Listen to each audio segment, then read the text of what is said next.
Et bienvenue au cours de ce jour. Aujourd'hui, nous allons voir le chapitre 2 portant sur les dotations factorielles et l'échange international, le modèle HOS. HOS veut dire simplement que c'est le modèle développé par X-Share, Olin et Samuelson, 3 économistes. Ce modèle est juste une extension du modèle de David Ricardo, qui va sur la base d'un certain nombre d'hypothèses légèrement différentes de celles énumérées par David Ricardo. Nous allons voir ces hypothèses du modèle HOS. Je vous ai dit que H veut dire X-Share, Elin X-Share, O, Olin, un économiste très connu, et S comme Paul Samuelson. Vous verrez dans le cours en PDF. Les hypothèses sont les suivantes. Il existe 2 pays, le pays domestique et le pays étranger. Exemple, si nous prenons le Sénégal et la Guinée, le Sénégal est considéré comme un pays domestique et la Guinée un pays étranger. Donc la première hypothèse est que les 2 pays doivent exister, pays domestique et le pays étranger. Il existe 2 biens. Dans le cadre de ce cours, nous allons prendre les textiles, la fabrication des textiles et les machines qui sont homogènes. On va considérer toujours dans l'hypothèse du modèle HOS que les 2 biens sont homogènes, pas hétérogènes. Les biens doivent être homogènes.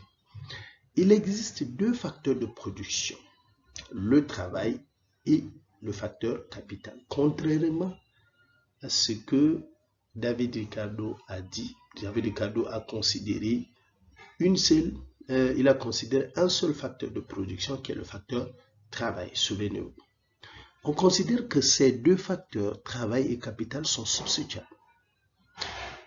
2 biens sont substituables lorsqu'on remplace l'un des biens par un autre, mais on garde le même niveau de satisfaction. Contrairement à l'hypothèse, je le rappelle encore, de David Ricardo qui ne considère que le facteur travail. Une autre hypothèse, ils sont mobiles. Bon, on va toujours dans l'hypothèse que les 2 biens sont mobiles entre les 2 branches, entre 2 secteurs de production au sein d'un pays, mais immobiles entre les 2 pays. Donc les 2 biens, en réalité, peuvent passer d'un secteur à un autre. Une autre hypothèse, développée par le modèle HOS, c'est de dire que la technologie de production de chaque bien est identique entre les pays et elle est à rendement décroissant. C'est simple. Nous considérons que la production de 2 biens nécessite le même niveau de technologie. C'est normal. Sinon, il y aurait des biais dans l'analyse. Une autre hypothèse, la structure des marchés et la concurrence parfaite. Donc, on va dans l'hypothèse que la concurrence va être parfaite. Il n'existe pas de coût de transport entre les pays. Nous l'avons vu déjà dans l'hypothèse de David Ricardo.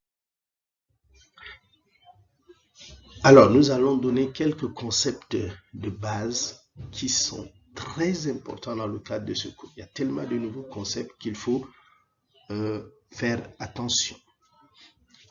La dotation factorielle, c'est le premier concept, est relative au renseignement sur l'importance relative. On ajoute toujours relative de l'offre totale d'un facteur par rapport aux autres facteurs. Par exemple, la dotation factorielle relative de capital dans le pays D.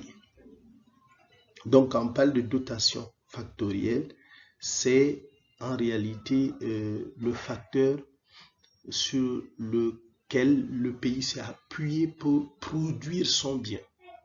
C'est pas le même.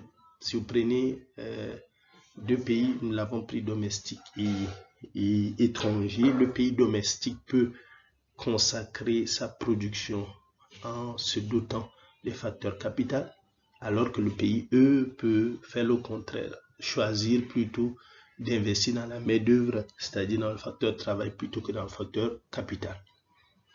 Supposons, toujours un exemple, supposons que le pays D soit mieux doté en facteur capital que le pays E, ce qui est logique. Chaque unité de travail dispose de plus de capital dans le pays D que dans le pays E. Inversement, c'est ce que je disais tout à l'heure. Donc le pays D peut décider de consacrer sa production en utilisant, en se dotant de facteur capital que de se doter de facteur travail, vice-versa. Et si le pays, attention, dans le cadre de notre exemple ou de ce cours, si l'un des pays utilise le facteur capital, l'autre doit utiliser le facteur travail, vice-versa. Alors, nous allons, comme dans le cadre du cours passé, considérer le cas d'une situation en autarcie. Et dans cette situation en autarcie, il y a 5 cas. Il y a 5 hypothèses. La première hypothèse, c'est la relation entre prix des facteurs et intensité factorielle. Donc, on prend le prix des facteurs et l'intensité factorielle. La possibilité de substitution entre les facteurs amène les producteurs à choisir les combinaisons de facteurs selon les rémunérations factorielles relatives. De façon générale, plus la rémunération des facteurs est élevée, moins le facteur est utilisé au profit de l'autre facteur. C'est évident. Si vous pensez que la main-d'œuvre va coûter cher, vous allez vers le facteur capital. Mais si vous pensez que le facteur capital va vous coûter cher, vous partez vers le facteur travail, vice-versa. Donc, les branches ou bien les secteurs choisissent les facteurs les moins chers. L'isocante représente les possibilités. Donc, une isocante représente les possibilités de substitution entre deux facteurs. Donc, une isocante est une courbe qui relie en réalité deux facteurs de production et permet de voir, n'est-ce pas, la substitution d'un facteur par rapport à un autre. Il représente, selon la définition, l'isocante représente graphiquement l'ensemble des combinaisons des quantités de facteurs qui permettent de réaliser un volume donné d'output, c'est la quantité de production, output de production, les prix de facteurs étant maintenus constants, toujours. Vous verrez dans le cadre dans le cours PDF que l'isocante. Deuxième situation, c'est que il existe une relation entre, si vous prenez la relation entre prix des biens et prix des facteurs. C'est ce qu'on appelle relation Stolper-Samuelson. Alors ici, lorsque le coût relatif d'un facteur augmente, le prix relatif du bien qui est intensif à ce facteur augmente aussi.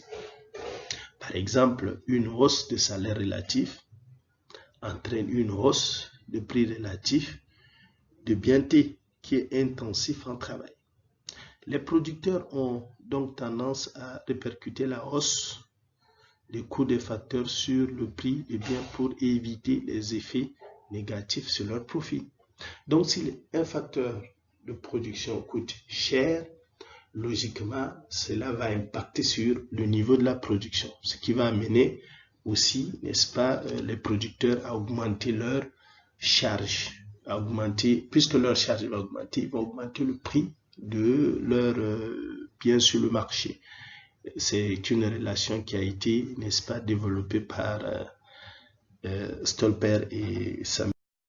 La deuxième situation, c'est le prix relatif des biens, prix relatif des facteurs et intensité factorielle. C'est le diagramme de Olin et Usher. Donc, c'est un graphique qui est appelé diagramme de Exter et Olin ou Olin et Exter, qui combine deux relations précédentes et indique pour tout niveau de rémunération factorielle, les niveaux correspondants d'intensité factorielle et de prix relatif. Il est dénommé courbe des Exer-Ohlin. Voilà, vous verrez dans le cours et dans les exercices, nous allons revenir là-dessus, comment tracer, n'est-ce pas, le diagramme des Exer-Ohlin. En réalité, cette théorie considère les prix relatifs des biens, prix relatifs des facteurs et intensité factorielle. Toujours dans le cadre de la situation en autarcie, il y a l'allocation des facteurs et production. Toujours dans le diagramme de Exer-Ohlin, vous verrez que ce diagramme va renseigner les quantités relatives des facteurs qui ont été utilisés par chaque secteur. Étant donné que l'intensité factorielle des branches ou des secteurs, dans cette intensité, il est possible de déterminer quantité absolue et des facteurs qui sont utilisés par chaque branche. La boîte d'Edgeworth, si vous voulez, il y en a dans le cours, nous allons revenir là-dessus, indique la répartition par secteur et par... Venons au dernier cas, c'est l'équilibre en autarcie. L'équilibre en autarcie correspond à l'adéquation des choix techniques de production et des préférences de consommateurs. Voilà, donc nous supposons que les consommateurs doivent avoir une palette de biens qui va leur permettre de choisir.